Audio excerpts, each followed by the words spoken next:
Hello बच्चों, welcome to my YouTube channel. और आज हम करने वाले हैं कक्षा 9 की हिंदी की वर्कशीट नंबर 27, जो आपकी 4 सितंबर की वर्कशीट है। इसके अंदर हम व्याकरण करेंगे और व्याकरण के अंदर हम संधि है वो करेंगे। ठीक है, तो सबसे पहले हम देख लेते हैं कि संधि होती क्या है। संधि का मतलब क्या होता है? मेल, योग या समझौता। ठीक है, तो आप जब एसएसटी पढ़ते हो तो आपको कई सारे ऐसे देखने मिलते हैं ना कि ये वाली संधि की, फिर ये वाली संधि की। ठीक है, तो संधि का मतलब होता है कोई समझौता करना, या संधि का मतलब होता है मेल होना। ठीक है, जब मेल या समझौता दो विचारों और वस्तुओं में होता है तो एक नया रूप बनता है। ठीक है, जैसे दो राजाओं, उनके बीच में कोई संधि हो रही है। ठीक है, तो उससे उसके कुछ और प्रभाव जो है हमें देखने को मिलेंगे, यानी कि पहले अगर उनमें लड़ाइयाँ होती तो नहीं होएगी, वो मिलके जो है राज्य का विकास करेंगे, अपने अपने क्षेत्र का विकास करेंगे। ठीक है, तो दो विभिन्न रंगों के मिलने से तीसरा नया रंग बनता है। जैसे आप प्राइमरी और सेकेंडरी कलर्स बनाते हो ना, प्राइमरी कलर से एक दूसरे को मिक्स कर करके। ठीक है, तो दो रंग अगर मिलते हैं तो तीसरा नया रंग बनता है। वैसे ही अगर दो अक्षर आपस में मिले तो नए वर्ण जो है वो बनते हैं।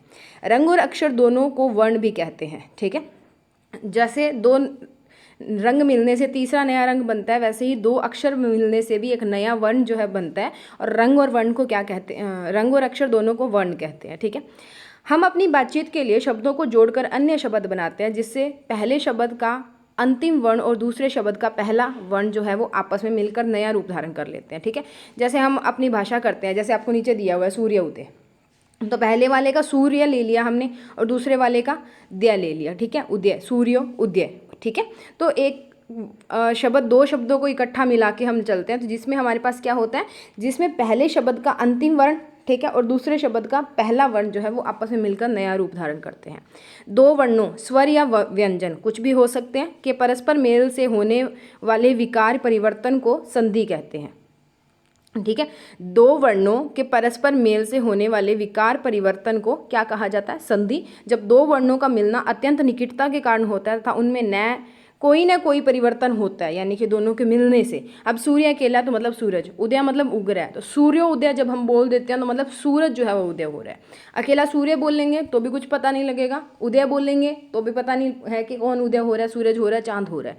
सूर्य उदय जब इकट्ठा बोल रहे हैं तब हमें पता लग रहा है कि एक सूरज जो है वो उदय हो रहा है। ठीक है, इसमें सूर्य शब्द अंतिम वर्ण स्वर के रूप में अ और दूसरे पद का पहला वर्ण ऊ है। ठीक है, ये दोनों मिलकर ओ बनाते हैं।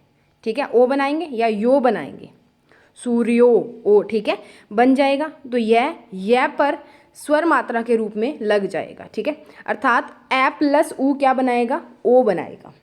जबकि समास पदों का मेल होता है सूर्य का उदय। संधि क्या होती है? दो शब्दों को मिला के बना हुआ तीसरा शब्द। ठीक है, और समास क्या होता है? जब दो पद आपस में मिलते हैं, सूर्य का उदय, सूर्य उदय। ठीक है, उसको बोलते हैं। समास करते समय कई बार संधि भी हो जाती है, कई बार हो जाती है। अब देखो समास किया तो यहाँ पे एक संधि भी तो हो ही गई है, का छोड़ दिया, सूर्य और उदय को मिला दिया हमने। ठीक है, अब पदों के मूल रूप को अलग अलग कर देना संधि विच्छेद है। अब जो पद थे उनके मूल रूप को अलग अलग कर देना, जैसे सूर्य उदय को हम लिख देते हैं सूर्य प्लस उदय, तो वो होता है संधि विच्छेद। अत्याधिक को अति प्लस अधिक लिख देते हैं तो वो अत्याधिक, यानी कि संधि विच्छेद हो गया। समास में पदों को अलग अलग करने को समास विग्रह कहा जाता है। संधि में जो हम पदों को मूल रूप से अलग अलग कर देते हैं उसको संधि विच्छेद कहा जाता है। समास में जब हम पदों को अलग अलग करते हैं तो उसे समास विग्रह कहा जाता है। ठीक है, उसके बाद में संधि और संधि विच्छेद। वर्णों के आधार पे जो हमारे पास संधि है उसके तीन जो है टाइप्स होते हैं, ये वाले, स्वर संधि, व्यंजन संधि और विसर्ग संधि। ठीक है, अब देख लेते हैं बार बार हमारे पास क्या क्या। तो आज हम करने वाले हैं स्वर संधि, जो आपको ब्लू कलर से हाईलाइट करके दिखाया है। तो स्वर संधि में क्या होता है? देखो, स्वर संधि स्वर के साथ स्वर वर्ण के मेल से जो विकार या रूप परिवर्तन होता है उसे स्वर संधि कहते हैं। ठीक है, स्वर जो ए, आ, ई, ऊ और बड़ा ऊ और वो रै ऋषि वाला वो है। ठीक है, ये हमारे पास जो हम लेके चलते हैं, हमारे पास बेसिकली जो स्वर होते हैं। ठीक है, जैसे आप वोवल्स करते हो, ए, ई, आई, ओ, यू। ठीक है, तो वो है। तो पहला क्या है कि जब हमारे पास स्वर के साथ स्वर वर्ण का मेल होता है, स्वर के साथ स्वर वर्ण का मेल होता है, उनके मेल होने से जो विकार या रूप में परिवर्तन होता है उसे स्वर संधि कहते हैं। जैसे विद्या आल्य, विद्यालय, मुनि प्लस इंद्र, मुनिंद्र, कवि प्लस ईश, कवीश्वर, ईश्वर, कवि प्लस ईश्वर, कवीश्वर, महा प्लस ईश, महेश। ठीक है, अब जो स्वर संधि है उसके भी आगे कई पार्ट हैं। अब पहला है दीर्घ संधि, यानी कि लंबे स्वर वाला जो हमारे पास होते हैं, लंबे स्वर के, जैसे आ, ए, आ, ई, बड़ी ई, ऊ, बड़ा ऊ, ठीक है। ये जब हमारे पास आते हैं तो उसको बोलते हैं दीर्घ संधि, यानी कि जब बड़ा स्वर हमें बोलने को मिलता है, ठीक है। यहाँ से हमारे पास देखो हमें दिया हुआ है, पहला है ए प्लस आ, क्या बनाएगा, आ ही बनाएगा, ये चीज़ आपने ध्यान रखनी है। भोजन आल्य, आ गया ना, तो भोजनालय। विद्या अर्थी, फिर आ गया, ठीक है। ये वर्ड जो है ये आपके आगे आने चाहिए, ये वाले, ठीक है। गिरी प्लस इंद्र, गिरीन्द्र, ठीक है, ये चीज़ आ गई। उसके बाद में दूसरे की बात करते हैं, गुण संधि। गुण संधि में ए आ के साथ ई और बड़ी ई का मेल होने पर, ए ऊ बड़ा ऊ का मेल होने पर, ओ तथा जो हमारे पास ऋषि वाला है वो बनता है, ठीक है। तो अ प्लस ई क्या बनाता है, ए बनाता है। जैसे देव, देव अ बन रहा है और साथ में क्या आ रहा है, इंद्र, तो अ और ई क्या बनाएगा, ए, देवेंद्र, ठीक है। उसके बाद में है देव, यानी देव, फिर अ आ रहा है बोलने के बाद में, ठीक है, देव, अ आ गया। उसके बाद में ऊपर क्या आ रहा है हमारे पास, ई, तो देव प्लस ईश क्या बनेगा, देवेश। चंद्र प्लस उदय क्या बनेगा, चंद्रोदय, ठीक है। चंद्र प्लस उदय हमारे पास बनेगा चंद्रोदय। अब देखो चंद्र, अ और ऊ, अ और ऊ मिलके हमारे पास ओ बनाते हैं, ठीक है। यहाँ पे देखो ये ना पहले वाला जो है अ और ई मिलने पर ए बनता है, अ और जो ऊ है वो मिलने पर हमारे पास क्या बनता है, ओ बनता है, ठीक है। ये चीज़ें आपने ध्यान रखनी है, ठीक है। नीचे ये आपको 3 दिए हुए हैं, इन तीनों को इसके साथ कंपेयर करना है हमने, ठीक है।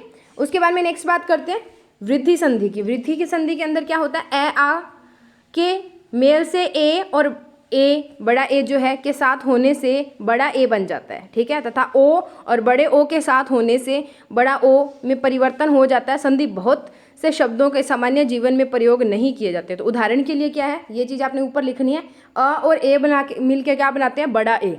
तो एक अ आ रहा है और इधर एक, ठीक है।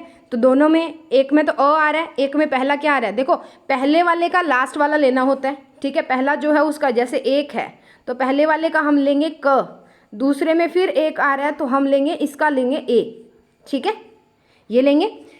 तो यहाँ पे हमारे पास दूसरा क्या है, महा ऐश्वर्य, महा आ और ए, ठीक है, महेश्वर्य। सदा प्लस एव, सदैव, ठीक है।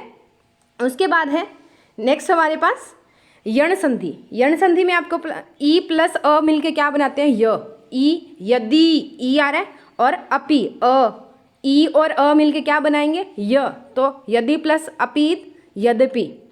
अति प्लस आवश्यक, अति प्लस आवश्यक, अत्यावश्यक।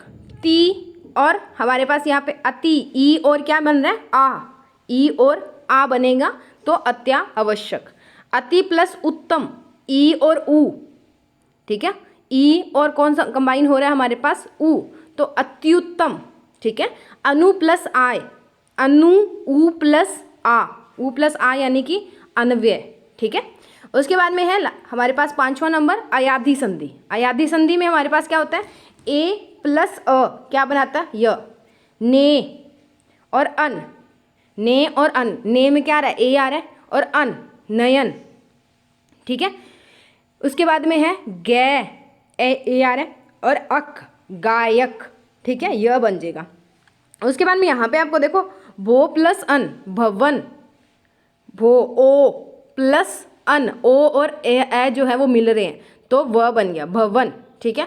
भो प्लस उख, भ, ओ बन रहा है बड़ा ओ और ऊ बन रहा है तो वहाँ पे क्या बन जाएगा, भावुक, ठीक है। इन चीज़ों को आपने ध्यान रखना है।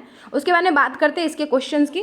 यहाँ पे हमें संधि विच्छेद दिए हुए हैं, उनको कंबाइन करना है, संधि का नाम बताना है और दूसरे में हमें संधि विच्छेद जो है वो करना है। तो चलते हैं इसके क्वेश्चंस के ऊपर। उसके बाद में स्टूडेंट्स हम क्वेश्चंस को डिस्कस कर लेते हैं। पहला हमें दिया हुआ, पहले क्वेश्चन में हमने जो संधि है वो बनानी है और उसका जो नाम है वो लिखना है कि किस प्रकार की संधि है। तो पहला है महा प्लस आश्य, महाशय, महा आ, ठीक है, और आ दोनों मिलके हमारे पास देखो स्वर संधि बनेगी यहाँ पे, ठीक है, स्वर संधि बनेगी। उसके बाद में है गंगा प्लस उर्मी, गंगोर्मी, यहाँ पे यण संधि बनेगी, ठीक है। देव प्लस ऋषि, देव ऋषि यानी कि दीर्घ संधि बनेगी। पृथ्वी प्लस ईश, पृथ्वीश जो है वो भी दीर्घ संधि है हमारे पास। गिरि प्लस इंद्र, गिरिंद्र बनेगा, यह भी हमारे पास दीर्घ संधि है, ठीक है। उसके बाद में संधि विच्छेद हमने करना है। संधि विच्छेद में देखो यद्यपि, यद्यपि यदि प्लस अपि ये यण संधि है। अन्वेषण, अनु प्लस एषण, ये भी यण संधि है। वनौषधि, वनौषधि वन प्लस औषधि, इसको कहते हैं वृद्धि संधि। उसके बाद में है गिरीश, वो है हमारे पास गिरी प्लस ईश, इसको हम दीर्घ संधि कहते हैं। ठीक है, ई गिरीश को दीर्घ संधि बोलेंगे। ठीक है, सो ये हमारे पास होंगे हमारे सॉल्यूशंस हमारी वर्कशीट 27 के।